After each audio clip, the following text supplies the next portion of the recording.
Episode की शुरुआत में हम मार्गरेट को देखते हैं जो कि दो लोगों से फाइट कर रहा होता है और मार्गरेट बोलता है कि मुझे तुम्हारा लेवल सुनाई दे रहा है, तुम्हारा लेवल बहुत लो है, तुम मुझे आने वाली स्प्रिंग का मजा नहीं दे पाओगे, तो जल्दी से अपने क्रिस्टल मुझे दे के यहाँ से भाग जाओ। फिर वो दोनों मार्गरेट पर हमला करते हैं। तभी उनमें से एक बंदा बोलता है कि हमको पता है कि मार्गरेट डिवाइन विजनरी जितना पावरफुल है। फिर मार्गरेट उन दोनों पर साउंड का अटैक कर देता है और उन दोनों को हरा देता है और उनके क्रिस्टल भी डिस्ट्रॉय कर देता है। उसके बाद कमेंटर बोलती है कि ये मैच यहीं पर खत्म हुआ और डॉट बोलता है कि मैंने तो अभी कुछ किया भी नहीं, ये मैच तो पहले ही खत्म हो गया। फिर मैच और डॉट बाहर आकर सेलिब्रेट कर रहे होते हैं और वो देखते हैं कि सभी दर्शक साइलेंट हो गए हैं और बॉलबर्ग बोलता है कि तुम्हारा असली पड़ाव तो अब शुरू होगा। दर्शक में से एक बंदा बोलता है कि अब हमको एक सीरियस फाइट देखने को मिलेगी और सिर्फ एक बंदा है जिसने रियाने को बराबरी की टक्कर दी थी। अब हमको मार्गरेट की असली पावर देखने को मिलेगी।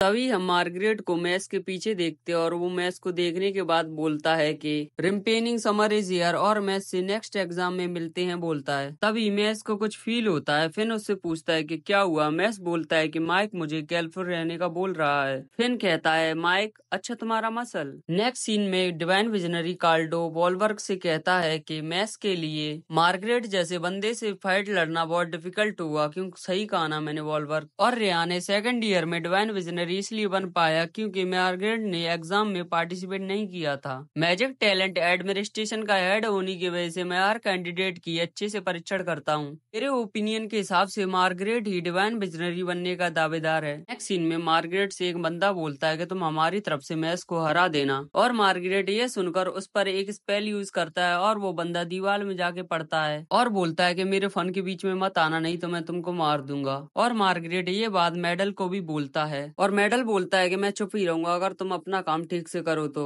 और जिस बंदे को मार्गरेट ने अभी मारा था वो सोच रहा होता है कि मार्गरेट कितना पावरफुल है कि वो डिवाइन विजनरी को ऐसा बोल कर रोक रहा है। नेक्स्ट सीन में हम मैच को देखते हैं जो बोलता है कि मैं इतना ट्रेन क्यों करता हूँ क्योंकि मुझे मेरे पिता ने कहा था और पहले मुझे वेट उठाना इतना पसंद नहीं था, फिर मुझे उसमें मजा आने लगा और मैं ज्यादा से ज्यादा वेट उठाने लगा। और ह्यूमंस को हाथ इसलिए दिए गए हैं कि वो उनसे डंबल्स उठा सकें और ह्यूमंस को लेग्स इसलिए दिए गए हैं कि वो उनसे डेडलिफ्ट बारबेल्स उठा सकें। और फिन सोचता है कि ये पागल तो नहीं हुआ, इससे किसने पूछा ये सब। और लेवन भी ऐसे ही फालतू की बात करने लगती है और फिन सोचता है कि इन सबको क्या हो रहा है। फिर डॉट लेमन से बोलता है कि मैं तुम्हारा पार्टनर बनने के लायक नहीं हूँ और लेमन बोलती है नहीं। और फिन ये सब देखकर बोलता है कि मुझे घर जाना है और डॉट फिर से बोलता है कि मैं तुम्हारा पार्टनर बनने के लायक हूँ क्या। और लेमन फिर से मना कर देती है और डॉट रोने लगता है और बोलता है कि उसने मुझे रिजेक्ट कर दिया। फिर हम मैच को देखते हैं जो बोलता है कि प्रोटीन पीने का टाइम हो गया है। तभी वहां पर कार्डो आ जाता है और फिन बोलता है कि ये यहाँ कैसे आ गया। और मैच बोलता है ये वही डिवाइन विजनरी है जिसने मुझे उस दिन बुली किया था।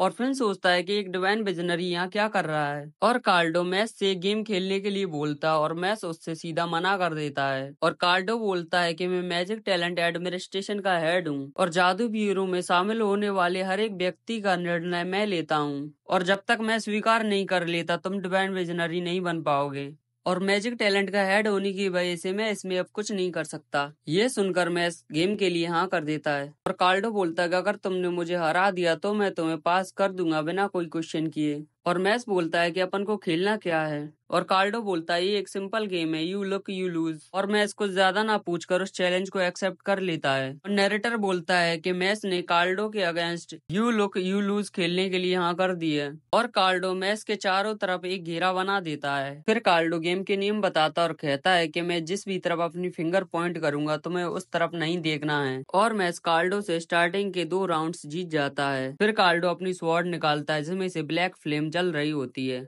और कार्डो बताता है कि ये फिल्म जिस भी चीज को छू लेती हैं उसको जलाकर ही मानती हैं। और मैच ये देखकर बोलता है मैं तो डर गया। तभी फिन मैच से बोलता है कि ये बहुत खतरनाक है, तुमको ये रोक देना चाहिए। और मैच बोलता है मैं ये नहीं कर सकता। लास्ट राउंड में कार्डो 3 डायरेक्शन को चूज करता है और मैच के पास सिर्फ एक ही डायरेक्शन देखने को बचती है और कार्डो मैच पर स्वॉर्ड से अटैक करता है और मैच स्वॉर्ड के अटैक को डॉज करने के लिए अपने दोनों पैर जमीन में घुसा देता है और खुद हवा में उड़ने लगता है और उसी घेरे में वापस आ जाता है। तभी एक बर्ड उसके पास आती है और मैस के पास रखे हुए क्रीम पफ को उसके पास से ले जाती है और मैस उस वजह से राइड में देख लेता है, जिससे वो ये राउंड हार जाता है। और कार्डो बोलता है कि मैं इस राउंड को नहीं गिनूंगा, चलो इस मैच को ड्रॉ समझते हैं, ठीक है। और कार्डो मैच से बोलता है कि तुम्हारे इस लेवल पे भी तुम मार्गरेट को नहीं हरा सकते। फिर कार्डो वहाँ से चला जाता है और कार्डो जाते टाइम सोच रहा होता है कि इसको डिवाइन विजनरी बनने में इतना इंटरेस्ट क्यों है, और बोलता है come on up to our level. फिर हम कमेंटर को बोलते हुए देखते हैं कि फाइनल राउंड स्टार्ट होने वाला है और ये एक 1-on-1 बैटल होगी। फिर हम मैस और मार्गरेट को आमने सामने देखते हैं और मैस मार्गरेट से बोलता है कि मुझे तुम्हारे लिए बुरा लग रहा है कि तुम यहाँ से आगे नहीं जा पाओगे। फिर कमेंटर बोलती है कि चलो ये मैच शुरू किया जाए। तभी मैस बोलता है रुको, मुझे कुछ खाने दो पहले, और मैस क्रीम पफ खाने लगता है। दूसरी तरफ मार्गरेट भी कुछ खाने लगता है। उसके बाद मार्गरेट अपनी मैजिक पावर का यूज करता है और बैठे हुए दर्शक बोलते हैं क्या ही अमेजिंग मैजिक पावर है, और लेंस बोलता है कि इसकी पावर डिवाइन विजनरीज के बराबर है। फिर मार्गरेट मैस पर नेलकॉस का अटैक करता है और मैस उसे डॉज करने की कोशिश करता है, पर वो अटैक कुछ ज्यादा ही पावरफुल था तो मैस पीछे जाकर दीवार में पड़ता है और जैसे ही धूल हटती हमको दिखाई देता है कि मैस उस जगह है ही नहीं। तभी मैस पीछे से आकर मार्गरेट को पकड़ लेता है और आसमान में ले जाता है और मैस मार्गरेट को सर के बल जमीन में दे मारता है, पर मार्गरेट पर इसका कोई असर नहीं होता और वो फिर से खड़ा हो जाता है। जैसे ही मार्गरेट फिर से अटैक करने वाला होता है, एपिसोड वहीं पर खत्म हो जाता है। और अगर आपको इससे पहले वाले एपिसोड देखने हैं तो उसकी लिंक आपको डिस्क्रिप्शन में मिल जाएगी। मिलते हैं नेक्स्ट एक्सप्लेनेशन वीडियो में, तब तक के लिए बाय बाय।